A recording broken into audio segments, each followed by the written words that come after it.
To start by way of prayer, we'll ask Brother Dustin para sa ating opening prayer. And after that, si Brother RJ will lead us in 2 songs. Okay? Alright, Brother Dustin, please.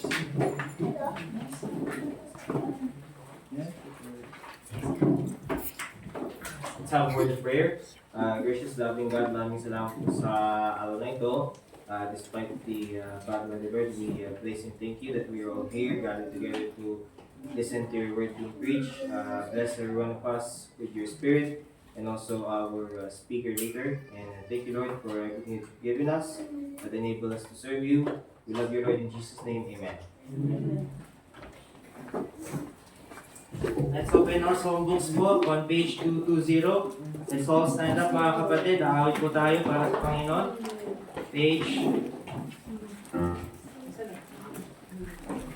Page 220, Jesus is all the world to me. Umakit po tayo ng masaya. Amen? Amen. Amen. Page 220, Jesus is all the world to me.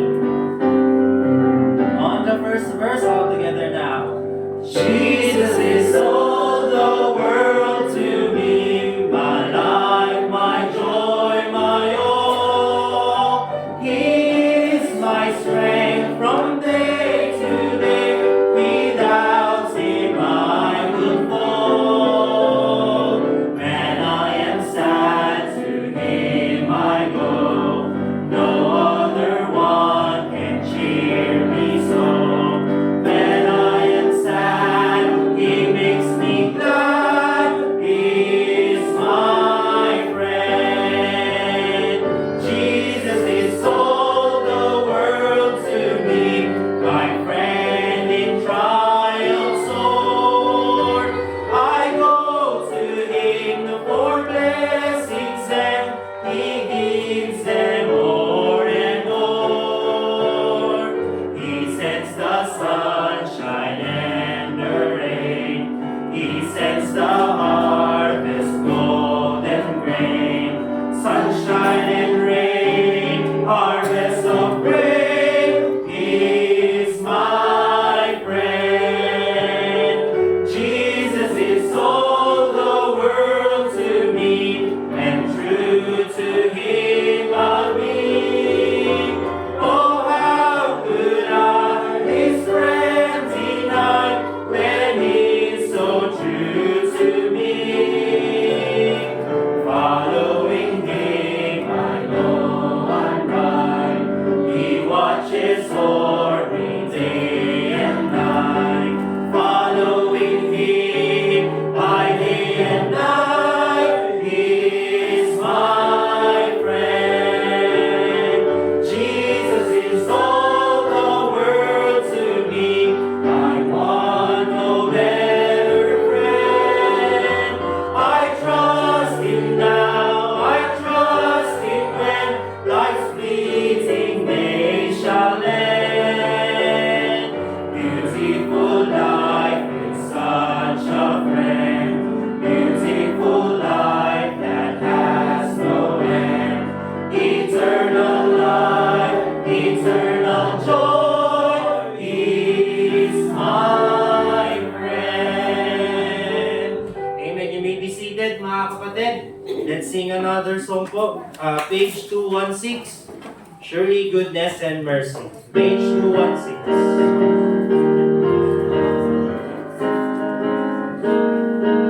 On the first verse, all together now. A pilgrim, a Zion, a wandering. In the cold night of sin I did roam. When Jesus the kind shepherd found me, and now I am on my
once again for being here mga kapatid. Salamat at andito kayong lahat.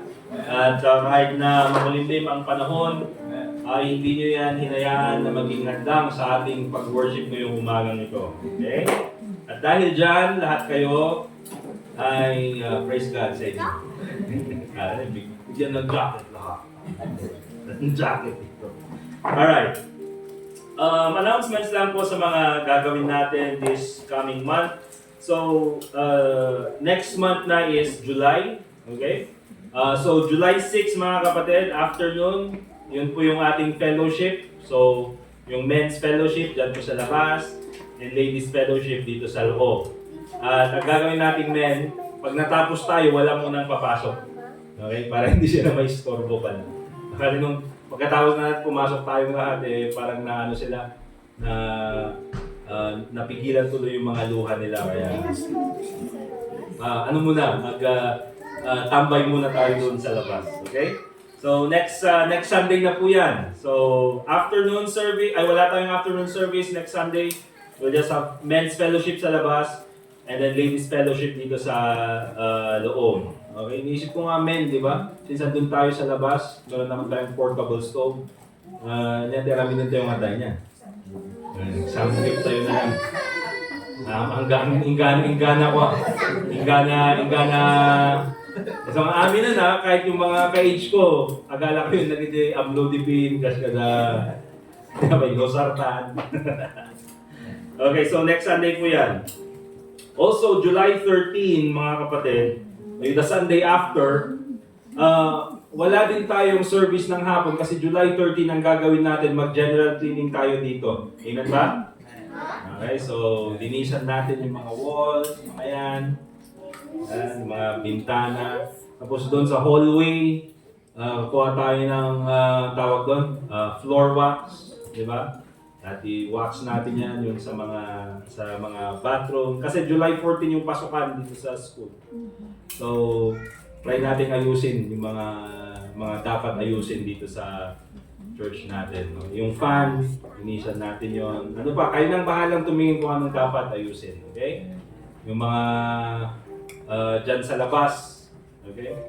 So, yun pong gagawin natin, July 13. So, general cleaning. Kaya magdala kayo ng mga gloves, yung mga kailangan mag-gloves. Di gloves sa panglinis, baka di gloves di boxing, di ko kunay. Yung gloves na panlinis. Bili din tayo ng mga cleaning materials. Tawag doon yung mga lahat na. Okay? So, yun po. General cleaning, July 13, huwag niyo pong kakalimutan. Siguro kung umuulan sa time na yun, carwashin natin yung van, no? Alright, August 3 naman. Ano yung August 3? Yun yung Nations Sunday natin. So, again, dito tayo kaya wala tayong guest speaker ng July. Kasi August 3 ay meron tayong guest speaker, si Pastor Roger Payos. So, siya yung mag-speak sa atin para sa missions. And then afternoon, kung makakapunta yung sa main church natin and then sa Bukawkan, yung ibang church pa, tsaka na tayo mag-prepare ng snacks para sa kanila. Okay? So at least snacks lang. Kung kayong umaytilan siya, snacks. Para tipiders. Okay? Hindi, joke lang. Okay lang yan. Alright, and then of course, later on, pagkatapos po ng ating kukuha tayo ng 2 offerings. Meron tayong second offering para sa guest speaker natin. Yung first regular offering natin, and then second offering para sa mga sa guest speaker natin. Mga kapatid, gusto rin po natin i-recognize yung presence ni Sister Rosalie.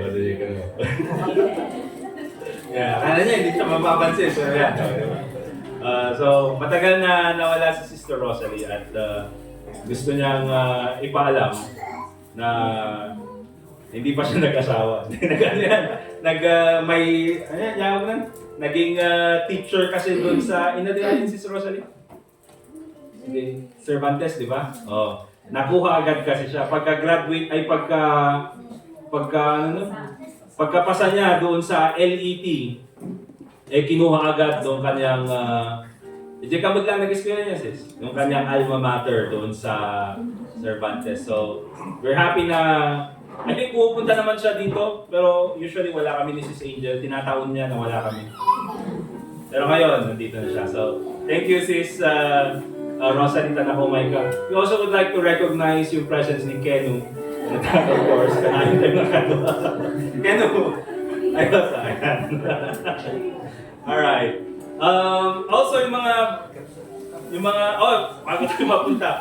bago tayo mapunta sa mga bisita natin, yung missions giving natin mga kapatid, thank you so much dahil nung pagka-remind ko sa inyo yung about sa missions giving natin ay na-replenish naman yung ating missions fund. So, at least yung lumalabas sa missions natin every month is more than 5,000. Dati kasi kalahati lang yung pumapasok. Nung remind ko kayo is nandun na sa 4,000 ngayon or last Sunday, hindi pa end of month. So I believe makukuha natin yung goal natin na more than 5,000 every month at least para masuportahan natin yung sa foreign and world missions and dadagdagan pa natin. Amen? Kasi of course, darating yung missions conference natin or missions Sunday natin. Kailangan natin dagdagan yung ating missions giving. Alright? So yun lang naman po ang mga announcements. Dako po tayo sa mga visitors natin ngayong umaga. As you all know, kasama natin si Pastor Joshua. Later on, i-introduce ko siya. Kadwa naman ni Sister Divine. Pakitak naman ni Sister Divine. Yung basta hindi nakakaalam. Yan po yung wife ni Pastor Joshua. Dati ni Hendrix Santo nga. Sa labas yata sa... Ayun, Danny Hendrix. Danny, ang nag-iisang lalaking na second generation Bacolod nila. Tapay, manayunan today ta. Care of Sister Divine. Okay. Nasaan si Eunice? Eunice, andun sa likod. Ay, Eunice. Yan yung pangalan nila, okay? Also, kasama rin natin si Jeraija. Ayan, yan yung kapatid naman ni Sister Divine. Okay? At si Ma'am Josephine, yung mother-in-law ni Brother Joshua, nanay nila Sister Divine. At kasama nila rin si Ma'am Millet. Kayo States, Ma'am, yan. Ayan, doon sa kababayan natin yan, doon sa States. So Ma'am, thank you very much at nandito kayo. Sila pong family mga kapatid ay kasama ni Brother Joshua sa Ministry J. Bubon. Okay, and we're very happy na kasama natin sila ngayong umagang ito. Alright?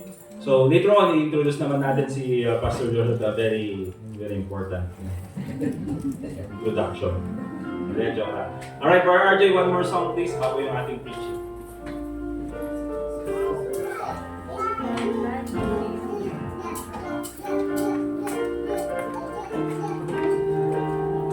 Page 210 mga kapatid, Wonderful Grace of Jesus. Page 210.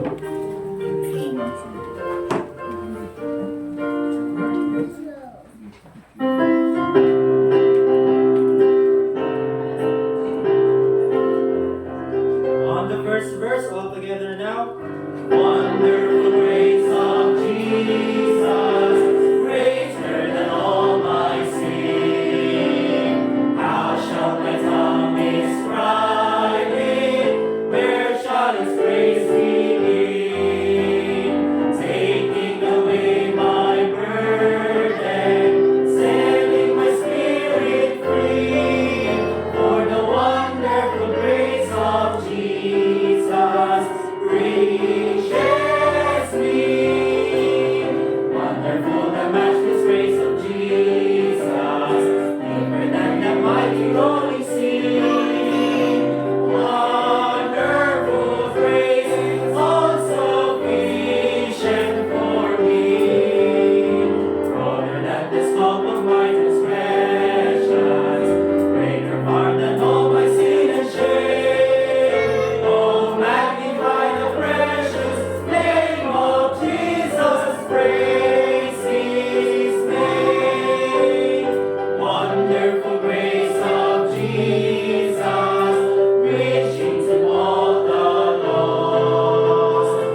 kapatid. Ang preacher po natin ay galing din po sa atin. Nung nagsimula po yung church natin ay siya po yung kasama natin na nag-soul winning dyan sa Baguio City, sa lahat ng iba't ibang lugar, iba't ibang eskinita. At siya po ngayon, of course, ay ginagamit naman ng Panginoon doon sa Bobon, Ijay Itogon. Okay? Malapit lang yon dito sa Baguio City. Pacific Bay lang, pero outside na ng city limits. And maganda po yung gawain nila doon. At marami po ang natuturuan ng salita ng Diyos. At kaya po mga kapatid, very important na yung mga members dito sa church natin ay marunong talagang mangaral ng salita ng Diyos. Amen? Para kung sakaling kayo man ay tawagin ng Panginoon, ay pwede namin kayong paalisin. Okay? At hindi naman paalisin. Hindi naman natin siya pinalis. So, pwede namin kayong masuportahan at kayo ay gagamitin ng Panginoon. Okay? So, yan po. Kaya in-encourage natin yung mga men ng church natin na mag-preach. Nung last Sunday, si Brother Edgar, pagkatapos mag-preach, di ba? Nanakot, kaano may natamanan? Sorry ka, Brad, schedule ka.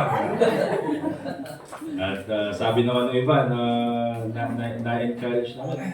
Una ni Sir Hector, awatin magaling Sir Hector. Ganun yan, yung mga ka-age ko, yung mga pinagtitripan ko, yung mga mas matanda, alam mo din. Okay. So, yan. Tawagin natin si Pastor Joshua to come preach to us the Word of God. Amen. Thank you, Pastor Tim. So, magandang umaga po sa bawat isa. And again, it's a privilege po na makapunta po ulit dito sa Gibraltar to preach the Word of God. So, at this time po, let's get our Bibles. Open our Bibles to 2 Peter chapter 1 verse 3. Magbasa po muna tayo ng verse.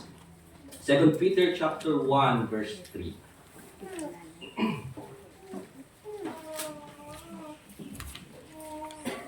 Second Peter chapter 1 verse 3. Okay, let's all stand up po mga kapatid. Tayo po tayong lahat and let's read sabay-sabay po dito sa verse 3. Okay? Verse 3, ready, begin. According as His divine power hath given unto us all things that pertain unto life and godliness, through the knowledge of Him that hath called us to glory and virtue.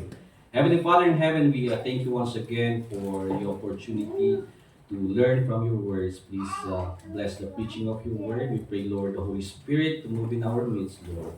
And may your name be glorified, Lord. For this we pray in Jesus' name. Amen. Pwede na po tayong umupo. Alright, so sa mga siguro kilala naman po ng iba.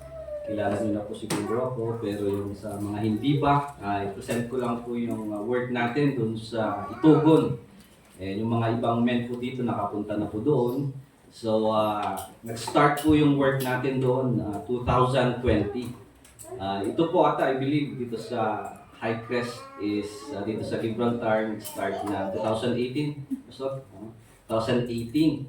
And 2020, sabi ko kay Pastor Tim na mag-start or maghanap na ako ng mission na pwedeng simulan o ituloy. And during that time, 2020, ay inatasan po tayo doon sa ating mother church na because COVID po yung time na yon. So inatasan po tayo pumunta doon sa Itogon, sa Birak, Barangay Birak, which is open during that time. At meron po tayong outreach doon. So ang ginawa ko po, tinuloy ko lang po yung outreach doon. May mga kapatiran na po doon na ligtas. At nag-Bible study po tayo doon hanggang sa dumami. Nag-start po tayo sa bahay ng isang kapatid po doon. At pinagamit niya po for 1 year yung bahay nila. And malaking blessing po yun kasi wala pa during that time place na pwede kaming mag-gather. And then eventually ay na-bless naman po tayo ng lote doon sa lugar din na yan. Sa sitio, tawag nila doon sa lugar na yun. At merong lahat na nabili at napatayuan po tayo natin ng maliit lang po na building kung saan pwede mag-gather yung mga kapatid po doon. So mostly po talaga nang nag-attend doon ay doon po sa vicinity nung area kung saan po kami nag-gather. So parang sa Apugan din, mostly ng mga members doon ay taga doon din. And doon rin po sa Bubon ay ganun din po ang nangyari. So 2020, nag-start po yan as an outreach until 2023 nang si Pastor Randy na po ang naging pastor natin sa Highcrest at inassign po tayo na maging mission na lang doon sa Virac sa Sitio Bubon. At so ginawa po yung mission, nag-grow po siya, madami pong naligtas. And sa stay po natin doon sa Virac po ay madami po tayong natutunan doon. And naaral ko rin yung culture nila doon because most ng mga tao doon ay from Kalinga. And ang kanilang work ay doon sa mines. So sila po ang nag-a-attend doon and tayo po yung nagamit po na mag-preach ng Word of God sa kanila. So please pray for that work doon sa Virac. I hope na magpatuloy po yung work na yon. And kwento ko lang po ano po yung mga plano po natin. After that mga kapatid, me and my wife, we are praying for God's will sa buhay namin, especially sa akin. Because there are times na may mga dealings ang Panginoon sa akin, pressing some things to me. And I've been praying for a long time. At ang isipan ko is siguro mag-start ng another local mission work dito rin sa Baguio City. And I told Pastor Randy sa plano po natin ngayon. And sabi niya, sige, try natin yan. And I was trying mga kapatid to start. Pero I remember yung sabi ni Pastor Randy na, you know, God opens the door, sometimes He closes the doors as well. So you have to talagang tignan mo ano yung open door, ano yung closed door. I was trying to start another work and I noticed mga kapatid na parang closed doors pa yung mga ginagawa natin na yung efforts natin sa ibang lugar. So I told Pastor Randy, Pastor, siguro stop kami fight because I feel like there is a closed door during this time. So me and my wife, we are praying for God's will sa buhay po namin. And until such time na in-impress sa akin ng Panginoon, you know, why not foreign missions? Why not consider foreign missions? Now, this impression sa akin mga kapatid, this has been for a long time before, even before I became a preacher. I was a young person doon sa Highcrest, and every time there are missionaries, iba yung pakiramdam ko. But I told myself, siguro pakiramdam ko lang yun. Okay? Siguro, hindi para sa akin yan. I attended many missions conferences, mga kapatid. And lagi kong pinipigilan, sabi ko, hindi siguro para sa akin yan. Maybe it's not for me. Okay? Until such time that there was this missions conference na nag-attend ako, sabi ko, sama ko nga si Sister Divine because mas maganda pag dalawa kami pupunta. Because before, in the past, ako lang pupunta sa missions conference. Pero sabi ko, maganda siguro kung makita niya rin, mapakinggan niya rin yung mga messages, mga testimonies ng mga missionaries. And we went to this missions conference. Si Pastor Nabli ang nag-preach during that time. And doon namin na-catch yung vision niya when it comes to missions, actually. Sa foreign missions. So at this time, mga kapatid, I'm not yet, sabihin na natin, on deputation because this is still in process, okay? Kakasabi ko pa lang ito kay Pastor Randy, and I told him we are praying for this, but if this is God's will in our lives, we will follow it. So please pray for me, my family, for this big decisions na gagawin namin. Maybe this year, we will start applying dun sa ABC, yung organization na in charge po sa mga missions natin ng mga Bible Baptist churches. And tingnan po natin if there's open door na pwede po tayo. Okay, so please continue to pray for us, me and my family. Amen. And if you're thinking, Pastor, anong lugar? Baka merong lugar kayong pinagpipray. There are many places, of course, na pwede nating sabihin na siguro dito we're praying. There are places na nag-impress sa akin ng Panginoon. But one place na siguro throughout yung pagpipray namin is ini-impress sa akin ng Panginoon is the place or the country of Indonesia. So please pray for us. I do not know how or paano namin gagawin to because we're still in the process. Okay, we're not, siguro sabihin na natin ito ang unofficial na deputation, sabihin na natin. Okay, so please pray for me and my family. Yun po yung plano natin. Amen. And so at this time mga kapatid, Pastor Tim told me na siguro the focus of the message is going to be about missions.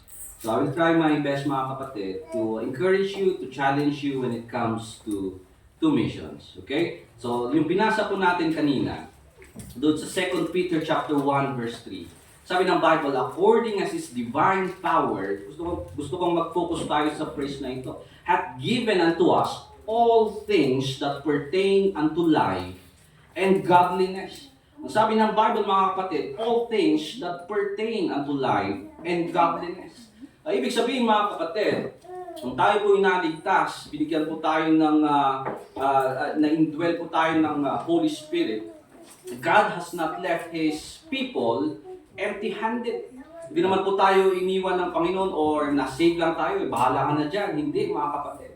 There are many blessings, benefits when it comes to being saved. Okay? He has fully equipped us mga kapatid, not only to live godly lives, pero ito pa, to support His work around the world. Amen. Mga kapatid, the focus or the purpose of God ay hindi yung manatili lamang tayo sa isang lugar or mag-focus lamang tayo sa ating mga sarili. Pero sabi ng Panginoon, look to the fields, for they are white unto harvest. Hindi lamang yung sarili ninyo, mga kapatid, ang tignan natin, kundi tignan din natin yung nasa labas. Because it's not all about us. There are also people out there that needs the gospel, mga kapatid. So the issue today is not this, mga kapatid. The issue is not lack of resources. Sometimes it is lack of response.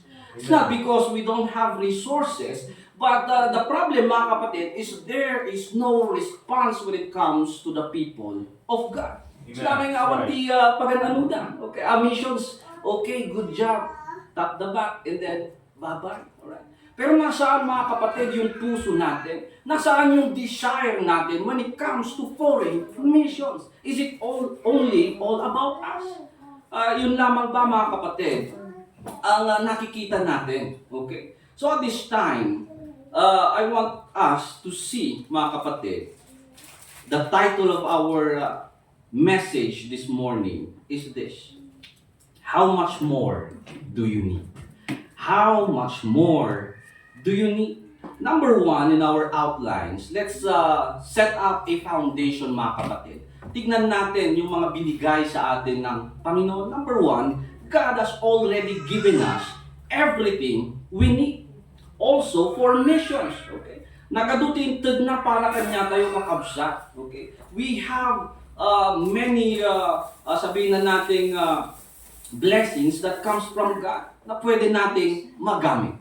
First mga kapatid is this: He gave us His Son for the salvation of all nations. Mga kapatid, hindi ka naman pwedeng pumunta sa ibang nasyon, sabihin mo magiging missionary ako, I will preach the gospel. But what gospel is that?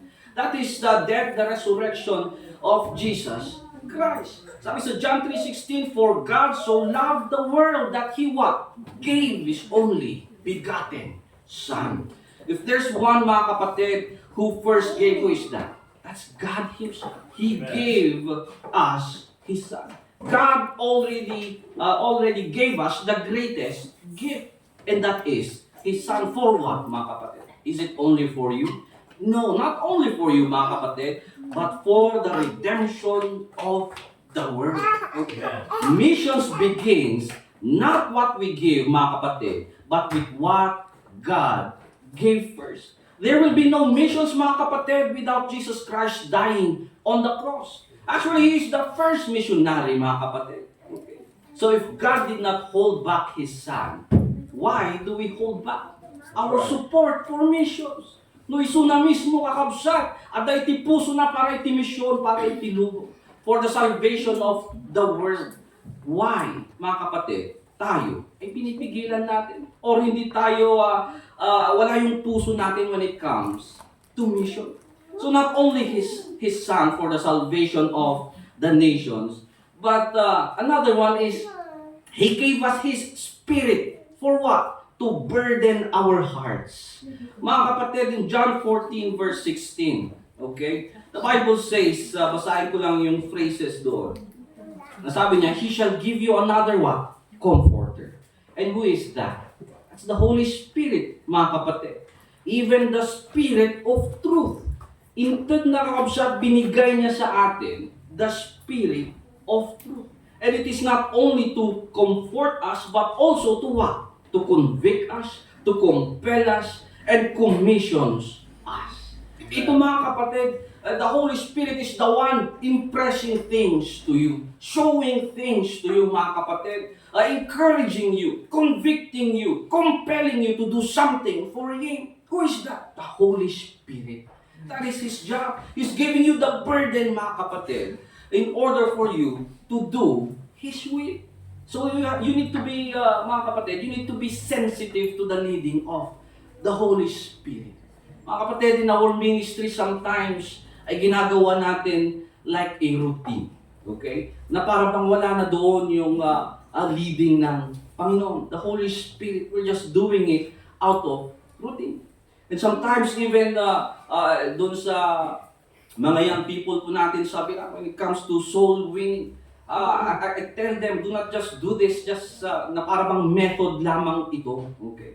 You go there and then you pray. You beg God that somebody will be saved today. You don't go there not because I know the methods, because I'm good with my Bible, but you go there begging God, Lord, show me. Lord, lead me to the person that needs the gospel, because I tell them it should be spirit-filled, soul winning. Nandun dapat yung leading ng Panginoon. Because why? Siya yung nag-burden sa atin. Siya yung nag-guide. At mga kapatid, when you do your ministry, alright, and you know that the Spirit is leading you, iba yung dating, mga kapatid. Mas maganda, alright? Because why? You feel the presence of God in what you are doing. Not only in soul winning, mga kapatid, but in everything that we do. In the church, in the ministries that we do. You pray to God. Lord, please guide me today. Lord, please lead me today. Okay? So that is another thing that the Lord, that God Himself, gave us His Spirit to burden our hearts. Okay? Not only that, ito pa. Not only that He gave us His Son, mga kapatid, not only that He gave us the Spirit to burden our hearts, but another thing is that He has given us His Word to show us the mission. The Word of God, mga kapatid. Psalm 68 verse 11, I will just read to you mga kapatid. The Lord gave the word. Anong sabi ng Bible? Great was the company of those that published it. Amen. Mga kapatid, hindi nagkulang ang Panginoon. Iniwan niya yung manual niya mga kapatid. Hindi yung naligtas ka, o yan na yung Holy Spirit, bahala ka na. Hindi. Binigyan ka rin niya ng manual para mas alam mo, at mas makita mo, at mas ma-prove mo from the Word of God na yung ginagawa mo ay tama. That is the Word of God. Amen. So the Bible, mga kapatid, is not just a book to study. It is a manual to obey. Okay. Amen. So yung dapat yung tingnan natin na purpose ng Bible. So even from Genesis to Revelation, God's Word declares His desire for the nations to be saved. Nakita nyo ba mga kapatid, even from the beginning in Genesis, yung puso ng Panginoon in order for the world to be saved until doon sa New Testament. Okay. So God's Word doesn't just inform us, mga kapatid, it is also there to convict. Okay. Ito yung talagang nagsisil sa'yo ng yung conviction mo, okay? From the Word of God, okay? We are commanded to go, send, give, and pray. Because why? Because somebody told us? Because may napanood tayo somewhere? No, it is because the Word of God tells us so. So ito yung nag-guide din sa atin, mga kapatid. His Word, okay?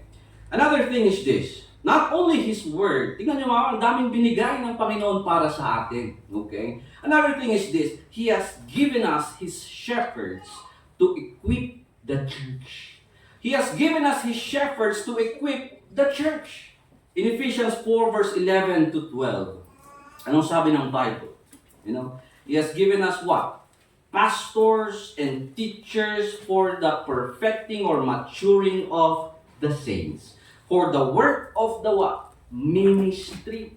So hindi lang pala mga kapatid, binigyan na nga tayo ng kaligtasan through the Lord Jesus Christ. Not only that He gave us the Holy Spirit to burden us, to guide us. Not only that He gave us the Word of God, mga kapatid, in order for meron tayong manual na magamit, binigyan pa tayo ng shepherds, the pastors, the teachers, mga kapatid, for the what? Perfecting or the maturing of the saints. So ito mga kapatid, God raises up pastors, not just to preach sermons, but to what? Equip soldiers for the field. Baka hindi nyo napapansin mga kapatid, we are in spiritual warfare. Okay? Nandito talaga tayo para, as soldiers of the Lord. At kailangan natin ma-equip. Kailangan mo ng training. Just like a soldier goes to a training for months and years in order for him na pumunta sa giyera, ay ganun din sa mga Christian. So we go to church and we listen to the pastor, we open the Bible para mga kapatid? To equip us. Para sa ganun ay mas maging kagamit-gamit tayo. Especially in missions. So a missions-minded church begins with what? A missions-centered pulpit. Alright? And that is why I appreciate mga kapatid, churches that emphasizes missions.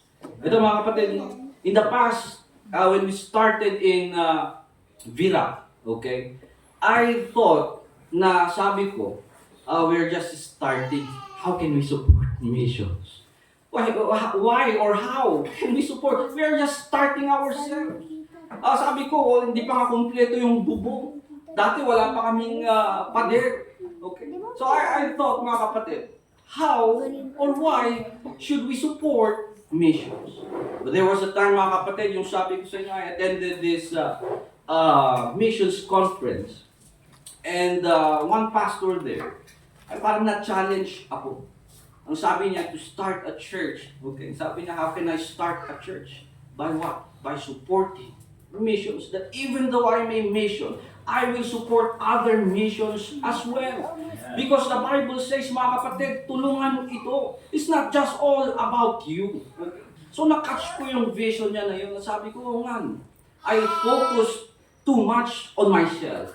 I forgot the other missionaries out there, the fellow laborers out there. I just focus on myself. Mali, mga kapatid. We need to also look at our fellow laborers in the field. Baka magkasapulan da, baka magkaya tayo tumulong, uray no, gluglugi tayo. Kaya, right? Even though we are just starting out, maybe we can help, alright? In some way, okay? Maybe even prayer if we can for when it comes to finances, baka pwede rin, okay? In order for others to be helped. Because if you think about it, mga kapatid, even for myself, hindi naman kami makakapagpatuloy doon sa misyon kung walang ibang mga taong tumutulong at sumusuporta sa amin. There's a local mission doon po sa Vizcaya, a small church, even smaller than us, mga kapatid, sending us monthly support. They have fewer members than us, but still they are, supporting us. And so doon ako na-challenge, mga kapatid. Sabi ko, kung may magsusupport, dapat kami yung mag-support. Okay? Dapat kami yung tumulong. Pero bakit yung mas maliit pa? Bakit yung mas nangangailangan pa, sila pa yung may puso na tumulong sa ibang mission? Amen. So I was convicted with that, mga kapatid. Okay. So I appreciate churches, that emphasizes missions. Because the heart of God is all about missions, mga kapatid. So here's the thing. If your pastor, for example, preaches about missions, do not resist. You respond. Okay. You listen clearly. Bakit na ituturo ito? Okay? So, He has given us His Word, the Holy Spirit, and His Son, and now His shepherds. And another thing is this. He has given us His saints to fulfill this mission together. Okay? Mga kapatid, gaya ng sinabi ko kanina, it's not yung para bang one-man army. Okay? Hindi lamang yung ikaw lamang, kaya ko naman to eh. Okay? Wala nang partnership. He has given us His saints to fulfill this mission together. And who is that, mga kapatid? Tayo na nandito sa church. Hebrews 10 verse 24, ang sabi doon, let us consider one another to provoke, to challenge, to urge others unto love and to good works. Amen. So we see there, mga kapatid, the purpose pala ng gathering din natin is not only to be equipped, not only to be blessed by the Word of God, but to consider others. To encourage mo yung kapatid mo. Okay? To provoke them unto love and to good works. So, ito yung natutunan ko, mga kapatid, that missions is not a solo mission. It is the shared duty of the church. Hindi po pwede, mga kapatid, na yung pastor lamang ang may puso sa misyon. Hindi po pwede, mga kapatid, na siya lamang yung may burden para sa lost souls.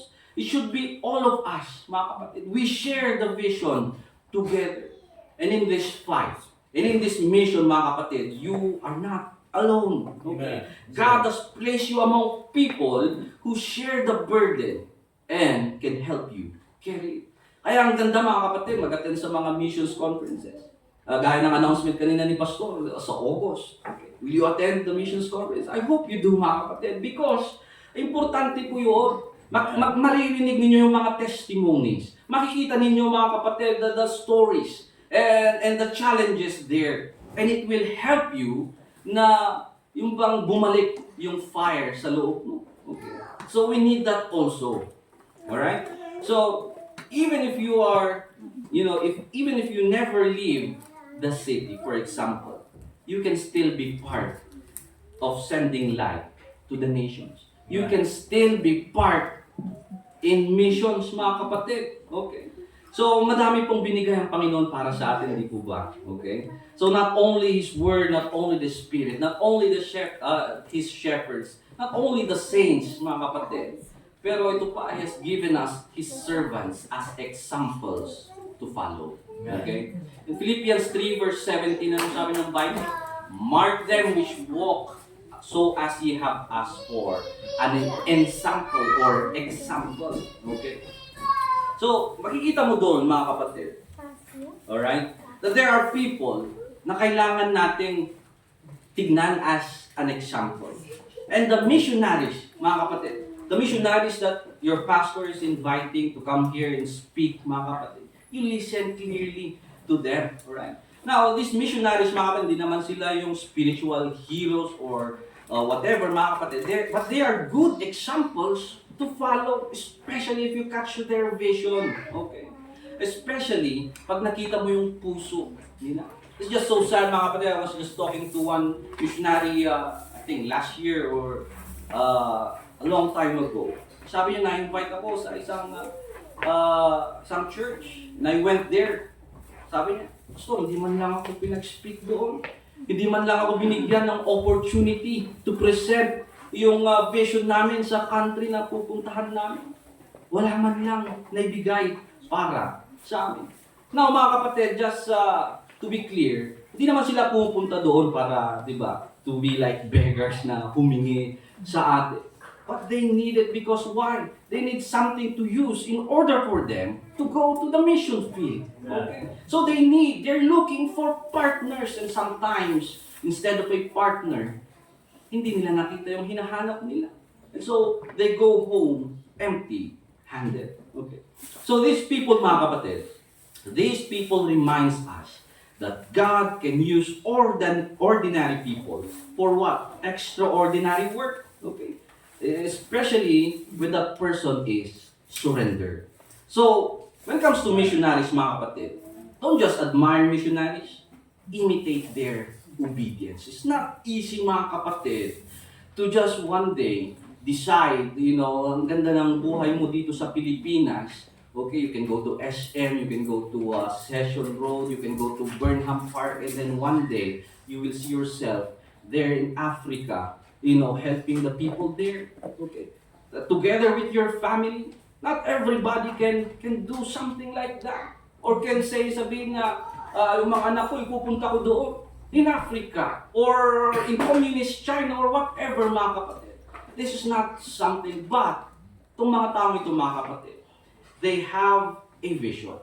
They have a calling. And so what we should see, mga kapatid, or imitate is what? Their obedience. Na kaya nilang sabihin, yes, Lord, I will follow even though I know that when we go there, it's not gonna be the same. Na kaya dito sa atin, where we all have comforts. You see there, mga kapatid, these are many things that the Lord has given us. Madami pa tayong pwedeng ilista. Pero ito yung mga ibinigay niya sa atin. Now, here's the thing, number 2. How much more do you really need? How much more do you really need, mga kapatid? Number 1, how many more lost souls must perish before you take responsibility? In Romans 10 verse 14 to 15, anong sabi sa last phrase, mga kapatid? How shall they hear without a preacher? Paano sila makakapakinig, mga kapatid? Wala namang preacher. Wala namang church na nagsisend ng mga missionaries. Wala namang taong nagsusuko ng buhay. Because why? Churches have focused themselves. Nag-focus lamang sila sa kanilang sarili. Okay. How shall they hear without a preacher? Kapatid, the lost or the unsaved cannot call on Christ if they've never heard even His name. And so, I hear many testimonies, mga kapatid, that there are still places in this world who haven't heard the name Jesus Christ. May mga lugar pa, mga kapatid, na hindi nila kilala. Or siguro, may idea sila, but they do not really know who Jesus Christ is. And who will go there, mga kapatid? How much more lost souls, mga kapatid, must perish before you take responsibility? How about this, mga kapatid? How much more of our family members will one day perish because we did not take responsibility? Right. How much more of your co-workers, your friend, you say he or she is your best friend. How many of them, mga kapatid, will one day face judgment because nobody told them about Jesus Christ? So here's the thing, mga kapatid. Missions is the lifeline between the heart of God and the cries of the unreached. Amen. You realize, mga kapatid, there are still people out there that we say unreached pa sila. Hindi pa sila nare-reach ng mga missionaries. Hindi pa sila nare-reach ng mga Christian. Yes, mga kapatid, there are still people out there. When you, dito po sa atin, dito sa Pilipinas, every corner dyan, every barangay, dami na rin mga churches. And we are privileged with that. Because you know why, mga kapatid? A long time ago, Americans came here. American missionaries who sowed the seed. And they preached the Word of God. At na-bless po tayo ng maraming mga churches. Now, sabi nila Pastor Nable and the others, now, the Philippines is now a sending church. Before, we were talaga namang mission field tayo. Now, we are sending missionaries. Amen. All around the world. Amen. Even yung organization nila, madaming mga missionary organization doon sa Amerika. Pero yung kung saan tayo associated, saan tayo nanggaling, is doon sa Bible Baptist Fellowship, kung saan nanggaling yung mga Americans na nag-preach ng Word of God. I was just looking at their reports, mga kapatid. Now, I think they started during the 40s or 50s, or during or after the war, okay? And nag-grow yung trabaho nila. at isang country na talagang nag-grow yung missionary endeavors nila is the Philippines. Okay? And so, trinage nila saan na pumupunta yung mga missionaries naman na sinesend ng Philippines. Mga Filipinos all around the world, mga kapatid. In America, in Africa, in China, in here in Asia, mga kapatid, Filipinos are going out there preaching the Word of God. Amen. How many more, mga kapatid, lost souls must perish before we take responsibility? Not only that, number two, how much more, ito pa mga kapatid, how much more income do you need before you start supporting? That's right. How much more income, mga kapatid, do you need? When you say, Pastor, don't worry. Pag dumating na yung hinihintay ko, doon na ako magsusupport. Mga kapatid, it's not, hindi ganyan ang gawain ng Panginoon. How much more income do you need before you start supporting? Agure ka lang, Pastor, no, team mama dyan ay intaya. We know, nag-boom dyan business ko. Something like that. It's not the way it's supposed to be, mga kapatid. Right. Go to 2 Corinthians chapter 9, verse 6 to 7. And this is a very familiar verse. Ano sabi ng Bible, mga kapatid? He which soweth sparingly shall reap also sparingly. And doon sa verse 7, ano pang sabi niya doon? God loveth a what? Cheerful, a happy giver. Yung cheerful giver dito, mga kapatid, yung talagang nanggaling sa puso niya. That is why cheerful giving, mga kapatid, is not yung pilit na giving. It is not yung parang forced giving. Cheerful giving, mga kapatid, is because you understand the need. That's why you are giving. Because you want to be part of the ministry. That's why you are giving. Okay? That's why you are sacrificing. Because you want to be a part in the mission work, mga kapatid. And that is one way, actually, na pwede tayong makatulong when it comes to missions. When you say, well, Pastor, you don't understand yung situation namin. Mga kapatid, we know the story of the Macedonian believers, di po ba? The Macedonians, mga kapatid, gave out of deep poverty and abundant joy. Let's go to 2 Corinthians chapter 8, verse 2. Open your Bible to 2 Corinthians chapter 8, verse 2. And let's see here, mga kapatid, the example of the Macedonian believers. Let's start with verse 1, okay? 2 Corinthians 8 verse 1, moreover, brethren, kinakausap niya yung church sa Corinth, we do you to wit or to know of the grace of God bestowed on the churches of Macedonia, okay? How that in a great trial of affliction, the abundance of their joy, mga kapatid, joy, and their deep poverty abounded unto the riches of their liberality. And let's just continue, mga kapatid. For to their power I bear record, sabi niya. Yea, and beyond their power, they were willing of themselves. You understand the situation of these believers, mga kapatid. During this time, Macedonia is a poor country. Mahirap lamang sila compared sa Corinth, compared sa Rome, or compared sa Jerusalem. Macedonian believers, let's just say, is, sabi ng Bible, not only poverty, pero sabi pa niya, deep poverty. Talagang malala yung kanilang poverty. Pero kung meron pang nagbibigay, sabi ni Apostle Paul, sila pa ang nagbibigay. Itong mga taong nasa deep poverty. Okay? In great trial of affliction. Pero ito pang nagustuhan ko. The Bible says in verse 2, the abundance of their joy. Mga kapatid, they were willing, not only willing, they have joy when it comes to giving. Amen. Nakikita nila, mga kapatid, probably they understand because of their situation. You know, sometimes yung mga taong nanggaling doon, yung mga taong dumaan sa hirap, sila yung nakakaintindi ng need ng ibang tao. So you see there, mga kapatid, how much more income do you need before you start supporting? But Pastor, don't worry. Pag na-promote na lang ako, doon na lang ako magbibigay. Sabi ni Pastor Nable, pumunta siya sa Mindanao. You know, small churches there. Even as small as they are, maliliit na churches. Yung mga buildings nila is hindi naman yung talagang maganda na sabihin na natin na believe, but they still give. They say they give 5 peso, 10 pesos when it comes to their missions, giving. Small churches, even smaller than us, mga kapatid. In the mountains or in the provinces there in Mindanao, wanting to be a part in mission. Amen. So it's not actually, mga kapatid, how big you give. It's about the heart that is Sure. God. Yun yung tinitignan ng Panginoon. Okay. So, mga kapatid, believers should not wait until they have what we call extra before giving to missions.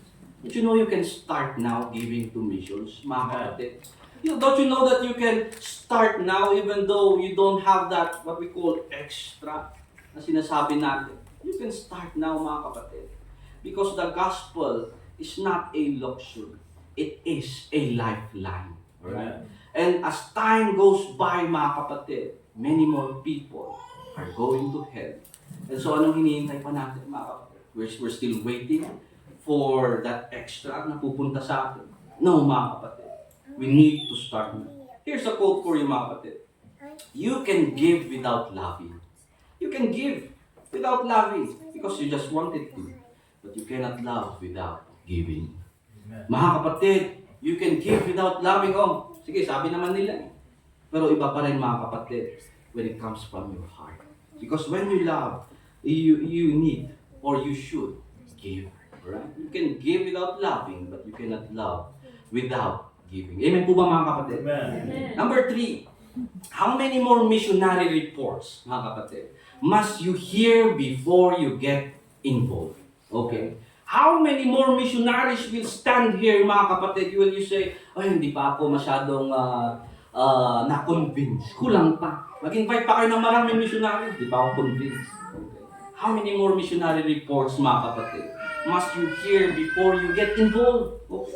Now, missionary reports is not uncommon doon sa Bible. Acts 14 verse 27. Let's look at this, mga kapatid. The mission reports na ginagawa po natin, nowadays, they also do it in the first churches before. Okay? Acts 14 verse 27, and when they were come and had gathered the church together, may kayo, gurnong kayo. Okay? They rehearsed all that God had done with them. Yung mga nagawa ng Panginoon with them. During what? During their missionary journeys. Na ito yung mga nagawa ng Panginoon. Somebody got saved in this area. Meron tayong church na start in this area. Okay? And yun yung mga missionary reports. Okay? Pero ito pa, how many more missionary reports must you hear before you get involved? Oh, that's good. Ang ganda naman ng work dyan. Oh, ang ganda naman ng pupuntahan ninyong lugar. Oh, ang ganda naman ng trabaho ninyo dyan. Praise the Lord. But until doon na lang, wala talaga yung puso mo doon. You appreciate yung kanilang reports, but you do not see the urgency, mga kapatid, na sinasabi ng mga missionaries. Okay. So, how many more missionary reports? Okay. Now, itong mga missionary reports in the New Testament, they are not for entertainment or applause para palakpakan. Okay? Yung mga missionary, ganda naman, talaga naman. Praise the Lord. Okay.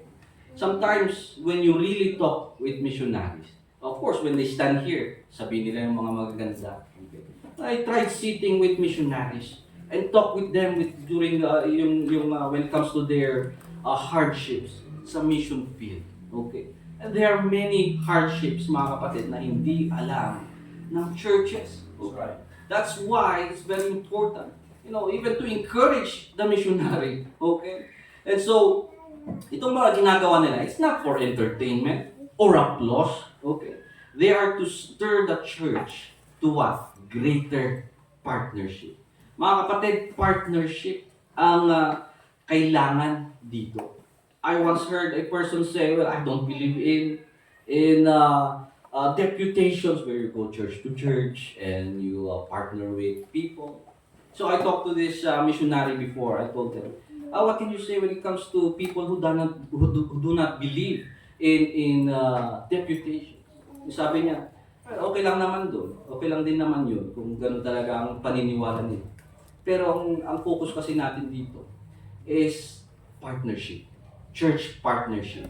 Na kung tayo magagamit tayo sa isang lugar at another church will help us, hindi lang tayo ang na-bless. Pati rin yung church na nag-support sa atin. So naging partner na tayo. Okay? So makikita mo dito mga kapatid, is that churches helping other churches. Churches helping missionaries to go out there. It's partnership mga kapatid. Okay? Yun yung kailangan nating makita. Sayang naman yung blessing. Nasa sayo lang yung blessing. Why don't you partner with other people? They want to be part of missions too. Give them the chance to be partners with you. Give them the chance, mga kapatid, to be blessed by God by supporting you. Okay? So that is what actually, yun yung ginagawa natin. Kaya meron tayong missions conferences. That is why we support missionaries because partnership. Well, if some people do not believe that, well, they can do that as well. Okay? Pero naisip ko, man, partnership. Okay? I want to partner with other people. Para hindi lamang ako, for example, ang ma-bless, ay pati rin sila, mabigyan din sila ng opportunity, okay, na maging part sa gawain ng Panginoon. Okay? So do not just admire missions, okay? We join it by supporting and praying for the missionaries, for example. Now, number 4, another thing is this. How many more prayer requests must you hear before you pray faithfully? Okay? How many more prayer requests must you hear before you pray faithfully? Kung meron man talagang kailangan ng isang missionary, is prayer. Okay? You don't need to go there, but in 1 Thessalonians 5 verse 25, sabi ni Apostle Paul, Brethren, pray for us. Ikararagyumanda kami. Okay? Because why? It's spiritual warfare outside. Okay? You go to a pagan country or a communist country where you are the only Christian, talagang matitest ka doon, mga kapatid. Where you say, Pastor, hindi ko naman na-feel yan. Well, because we are in the Philippines and we have freedom here. And it's very easy to go out there and preach the gospel. But what about the other countries wherein ikaw lamang? Okay? Wherein ikaw lamang ang nag-worship sa Panginoon. Ikaw lamang ang nagpipray sa Panginoon. Okay? That is why they need also prayers. Now, itong si Paul, mga kapatid, this great missionary, kilala naman natin si Apostle Paul, alright, did not ask for applause or money, okay, or even though he needs that. But what did he ask? He asked for prayer. Brethren, please pray for us. Alright? Ikararagyo kami, we need that. Okay? Because in the kingdom work, mga kapatid, it does not depend on human effort. Even though you say, well, I have this strategy that I learned from a book. Okay. Even though I have this, matalino ako sa ganitong bagay. Okay. I can make this work. At the end of the day, mga kapatid, it is God's power that gives result. That's one thing I learned in the ministry. Even in Bubon, mga kapatid, in Vira. Alright? That it's not all about me. When I first came there, I thought, siyempre, ganito ang gagawin natin. Meron tayong set of rules, meron tayong ganito, lahat tayo soul winners, lahat tayo ganito, lahat ay ganyan. But I saw, mga kapatid, and I noticed, teka, parang nakafocus na ako sa kung ano ang alam ko, even though strategies are good, mga kapatid. Pero parang nakadepend na lamang ako sa kung yung kakayanan ko. I'm not depending on God anymore. So I started, still applying those strategies. But sabi ko, Panginoon, ikaw po ang mag-work sa taong ito. Alright? Ikaw po ang mag-work sa family na ito. Ikaw po ang mag-work during the preaching time. So that's not all about me. It's your power, Lord, that will change the people. Lord, it's not all about me yung ginagawa namin. Pagbibisita sa mga miyembro, pagtuturo sa mga bata, pag-guide sa mga young people. Is it all about me? No, it's the power of God. Kaya ito mas maganda, mga kapatid. When I see result from them, I know it's not about me. Alright? Now, I understand, mga kapatid, hindi ako yun. Nagamit lamang ako dito. It's all about God. Siya ang nagbago ng buhay. Itong taong ito, I was just an instrument. Amen. That's why mga kapatid, it should be about God's power, not human effort. Even though, yes, it's needed. Yes, you need to go mga kapatid. But at the end of the day, it's God's power. It's not you. Okay? Now, to say, I'll pray for you. Many times we say that, di ba mga kapatid? Don't worry, I'll pray for you. I'll pray for you kapatid. Pag-pray kita. Okay? Pero ito mga kapatid, it's easy to say that. But do you pour your heart when you pray? Lord, merong isang family na kailangan ng ganito. Lord, nakita ko itong missionary na ito, kailangan nila ng ganito. Lord, can you please help them? How many times, mga kapatid, that we poured our heart praying for these people, or is it just empty? Sabi, pag-pray daw, pag-pray ko. Alright? So you see, mga kapatid, where we've come, and sometimes we do things out of routine. Alright? Without the power of God, without your burden for them, Lord, please take care of these people, His children. He needs you, Lord. He needs your guidance. Please, Lord, help them. How many times have we done that? Okay. So, not only prayer request. Number 5. Ito pa. Okay. How many more warnings do you need before you stop living for yourself? Mga kapatid, maybe you've been warned a lot of times. Living for yourself. How many more warnings do you need before you stop living for yourself? You know, the enemy of missions is what? Sometimes it's not from the outside. It's you from the inside. Because you do not want to be a part. You just want to think about yourself lamang. In 1 Corinthians chapter 10, 6 to 11, we will not read all the verses. Pero sabi doon, these things were our examples. Apostle Paul was talking about yung mga pinagdaanan ng mga Israelitas. Right? Wherein, ayun nangyari sa kanila in the past, wherein God punished them many, many times. At sabi niya, these things were our examples. Many times in the life of a Christian, God sends His warnings. Sometimes di lang warnings. Okay. Sometimes even punishments. Because why? He wants you to understand. And there are many people, mga kapatid, out there na kahit hindi mo na kailangan pagdaanan pa yung pinagdaanan niya. You can just look at their lives and see, sana hindi mangyari sa akin because sa kanya nangyari na. So, he is my example. I don't want to repeat the same mistake twice. I was talking to missionary A.J. Maravilla, a missionary sent out from Pastor Byers Church in Cavite. And he was talking about his calling to be a missionary. Sabi ko, napaka-talino naman itong missionary nito. Medyo bata-bata pa siya. And he is very energetic. But when I heard na sabi niya, nagsuwa ako ng buhay because God left a mark in me. Okay. He was a pastor as well. Bound to be a teacher. Pero, of course, meron siyang calling. And ayaw ng parents niya. So, he decided, sige, mag-work na lang ako. Until such time na may nangyari sa kanya. And sabi niya, nagmumotor siya. At na-aksidente siya. Napunta siya sa ilalim ng SUV. Pero nakaligtas siya. Pero sabi niya, nag-iwan ang Panginoon ng mapa. Ito sa kamay ko. Kaya pala titignan ko yung kamay. Ba't yung kamay niya? Ano nangyari sa kamay niya? Alright? Sabi niya, he left a mark in me. And I was just thinking, mga kapatid, you know, that these people is our examples. Naantayin pa ba natin, mga kapatid, you know, that God will judge us because of our disobedience. Now, God deals with people differently, mga kapatid. Alright? There are certain things that will happen differently. Pero meron tayong mga examples, okay, na kung titignan mo, alright, dapat yun ang tignan natin. Dapat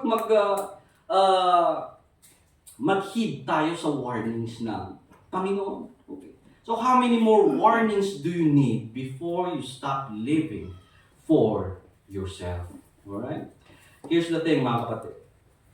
The gospel came to you so that the gospel will go to someone else. Amen. Mga kapatid, na preach sa'yo yung gospel para, sa'yo lamang yung gospel. No. The purpose of the gospel is that you send it to other people. as well. The gospel came to you so that the gospel will go to someone else. Mga kapatid, how can we do this? When you say, well, Pastor, hindi ako magaling mag-share. But you can support missions as well. Alright? So that the gospel that came to you can also go to other people just like you before na hindi ka paligtas. Diba? So, another thing. Alright? Malapit na po tayo matapos. How much more time will you waste before you obey the Great Commission? Mga kapatid, time is running. Okay? Matthew 28, verse 19 to 20, Go ye therefore and teach all nations. This is the Great Commission. But the challenge, mga kapatid, is why are you not still obeying? How much more time will you waste, mga kapatid, before you obey the Great Commission? The Great Commission, you say, well, Pastor, yan ba ay isang church program? No, the Great Commission is not a church program. It is Christ's command for the church.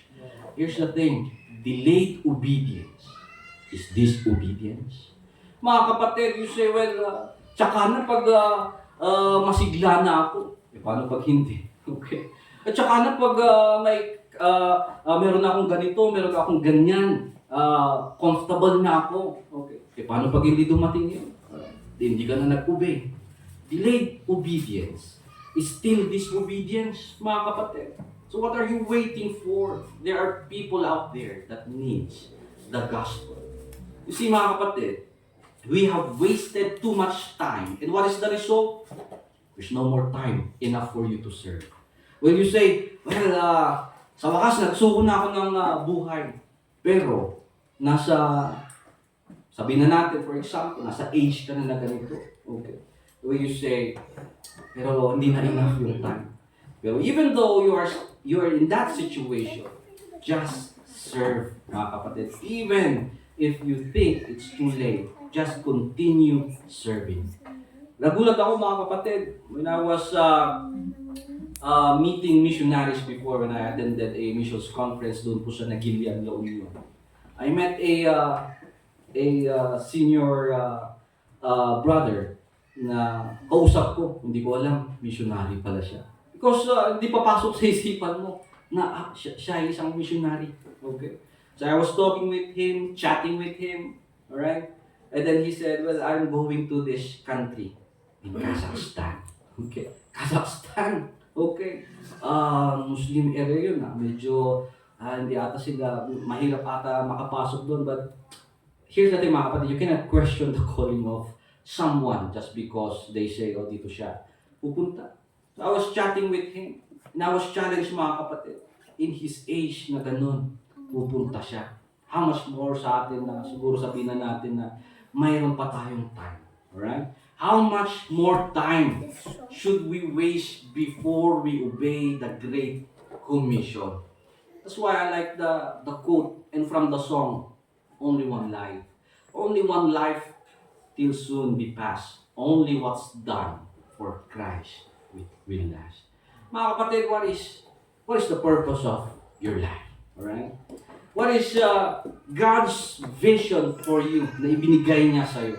What is your burden, mga kapatid? Okay. I was praying, mga kapatid. And I was telling my wife, sabi ko, with these decisions that we are praying for, and of course, pupunta kami sa transition, di naman madali, mga kapatid. One day, we'll go to a country like that. And I was just thinking, I tell her, there's only one life, till soon be past. Only what's done for Christ will last. Because of course, papasok sa isipan mo, paano yung family natin? Paano yung ganito? Paano din na natin makagawa yung ganyan? But the question still remains, and that song still remains with me. Only one life will soon be past. Only what's done for Christ will last. Mga kapatid, the challenge is simple. How much more do you really need? Manupay kakabsat, iti kasapulang makasaba. Manupay iti kasapulang nga encouragement tapno at ubay ka. Kiniaka. Alright? So, the challenge for us this morning is that whatever God has given us, and He has given us many things, di po ba? Gaya nga ng sabi niya sa Luke 12 verse 48, you don't need to go there. For unto whomsoever much is given, of him shall be much required. Nabindisyonan tayo kakapsat, at tayo dito na Pilipinas.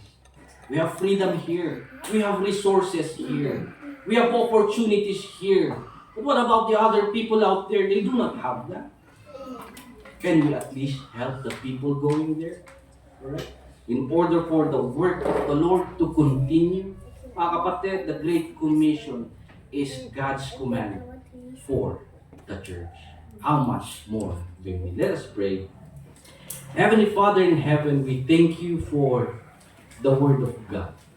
Lord, thank you that we have churches like this that has a heart for missions. Lord, I admit that there came a point in my life where I just focused too much on myself, on my ministry, in what I do, that I've forgotten, Lord, to look to the page.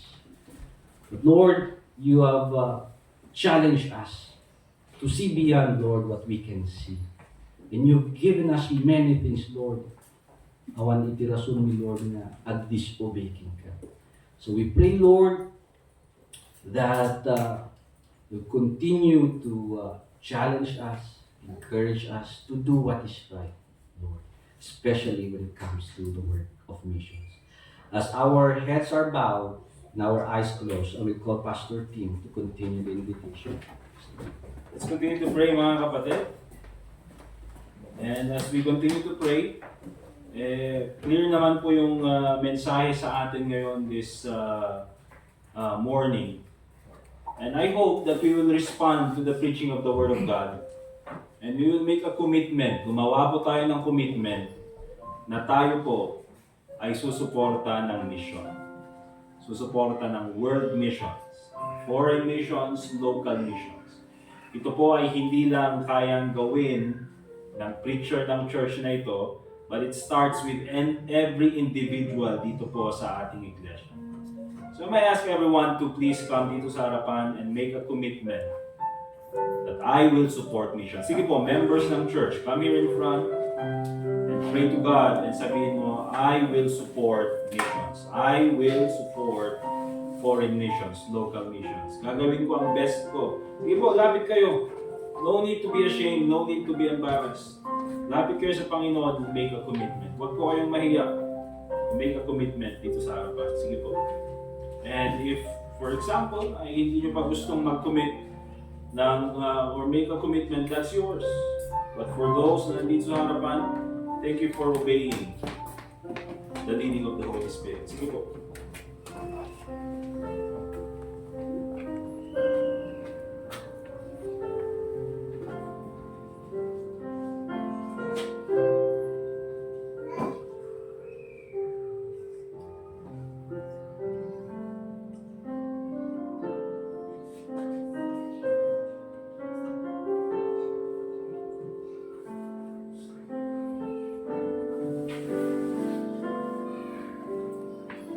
Dear God, Heavenly Father, once again, nagpapasalamat po kami sa mensaheng aming napakinggan. We also thank you, Lord, for our church and sa mga members ng church who continue to support missions. I pray that you continue to bless each and every one of them.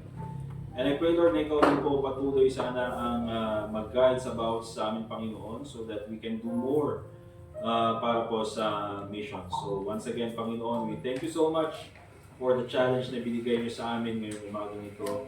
At lahat po ng pagpuri pa sa salamat ay binabalik po namin sa inyo sa pangalan ni Jesus. Now God's people say, Amen. Thank you very much, mga kapatid. And thank you, Pastor Joshua, for preaching to us God's Word.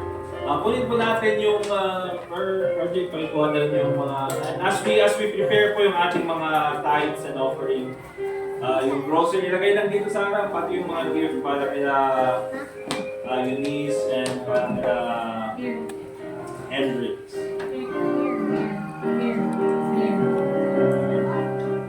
Sige po mga kapatid, prepare na natin yung mga tithes and offerings na natin.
later on, ibibigay rin natin yung, kasi after po nung lunch natin, we'll still have si Pastor Joshua to preach to us sa hapon. So, meron tayong lunch mamaya, mag-fellowship tayo.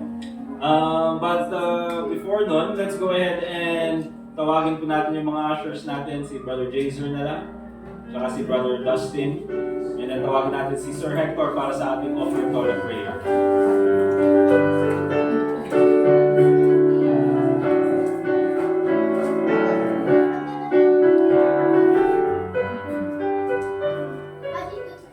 Let's pray. Heavenly Father, thank you this morning that once again we heard from one of our missionaries. Thank you, Lord, for the message on being part of not only the local work, but also the mission fields out there. Father, thank you that you are the owner and the giver of the things that we have. Lord, even including our finances, may we have the mind and heart to invest spiritually and eternally for those souls and for the growth of your ministries. Thank you that you have made us a part of this work, but you still receive the honor and the glory, and we ask this in Christ's name. Amen. Amen. Let's give po yung ating mga offerings, mga kapatid.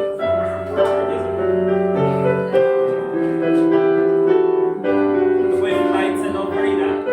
Ito po yung tithes and offering. And then yung second offering natin, Brother Arjun. Ito po yung para sa ating missionary this morning.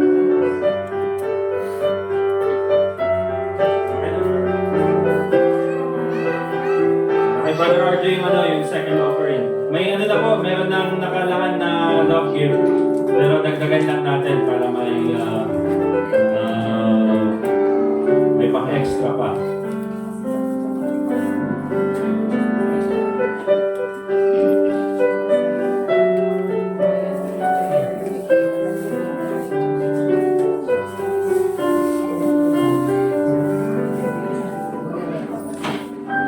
Alright.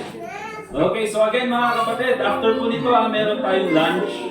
At kung kayo ay magstay at sabihin na natin, just in case, naging kulang yung lunch natin, huwag po kayong mag-alala. At maraming store dyan na nagbebenta ng Century Tuna. Amen? Amen. Ay, hindi naman tayo maarte. Kailangan Century Tuna, okay na yan. O, di ba? Or ano pa? Ano? Ayoko yun. Ang gusto ko yung yung Youngstown. Parang yung mga old. Ayan, di ba? Kaya kung sakaling nakita nyo parang kulang yun, hindi na ako magstay, okay lang yan. Makakabili tayo dyan ng Century Tuna or kung meron naman dyan Grumpy Joe, di ba? Ayaw kasi natin naghihintay tsaka nagsawa na tayo ng Grumpy Joe. Jokes lang. Alright, so maraming store dyan. So magstay po kayo, mag-fellowship. And then after dyan, mayroon tayong afternoon service. Are you happy? Say amen. Amen. Alright, let's all stand up please. And then kunin natin yung mga songbooks natin. Yung I'll listen to you. I wonder have I done my best. 390, song number 390. I wonder have I done my best for Jesus. And then para po sa closing prayer natin, tatawagin natin si Brother Raymond. Brother Raymond, closing prayer. Alright, song number 390, Have I Done My Best for Jesus, all together. I wonder have I done my best for Jesus, who died upon the cruel tree, to think of his great sacrifice at Calvary. I know the Lord expects the best from me. How many are the lost that I am lifted? How many are the chains I've helped to free? I wonder have I done my best for Jesus when He has done so much for me. The hours that I have wasted are so many. The hours I've spent for Christ so few. Because of all my lack of love for Jesus, I wonder if His heart is breaking too. How many are the lost that I have lifted? How many are the chains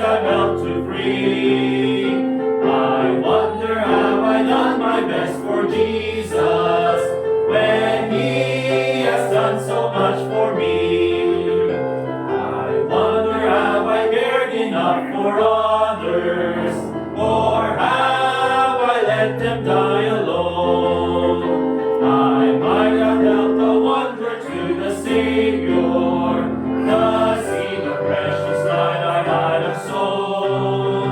How many are the lost that I have lifted? How many are the chains I've helped to free? I wonder, have I done my best for Jesus when He has done so much for me? Number 4, no longer will I stay within the valley. I climb to mountain heights above. The world is dying now for want of someone to tell them of the Savior's matchless love. How many are the lost that I have lifted? How many are the chains I've helped to free? I wonder, have I done my best for Jesus when He has done so much for me? Amen. Bago po natin tawagin si Brother Raymart, meron pala tayo sa pangbisita si Sister Jane, nandun. Siya yung nag-play ng violin kanina. Thank you, nakabisit ka sa amin. Alright, Brother Raymart, please.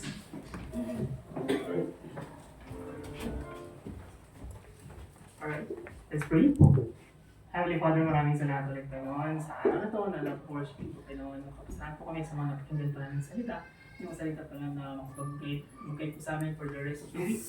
Na may gamitin niyo po kami na magpapala sa mga gawain at lingkod po sa mga tao na kailangan yung salita. Gabayin niyo kami the rest of the day. Be safe and healthy Panginoon. Maraming salamat ulit. In Jesus' name we pray. Amen. Amen. Thank you mga kapatid. We're dismissed. Let's fellowship. And then mag-lunch po tayo. And then pag natapos na at wala nang gagawin, simulan na agad natin yung service natin. Hindi kailangan 1 p.m. Kung 12:30 tayo natapos, we'll already start. Sige po.